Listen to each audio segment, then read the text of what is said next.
Nagsimula sa simple na pasulyap-sulyap, nagpapapansin sa'yo.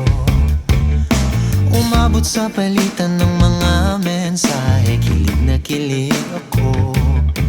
Kumusta, kain na, hello, magandang umaga. Ingat ka, pahinga, huwag kang masyadong magpupuyat pa. Naramdaman ng puso na dahan-dahan akong nahuhulog sa'yo. Sa kada araw natin na pag-uusap, meron ng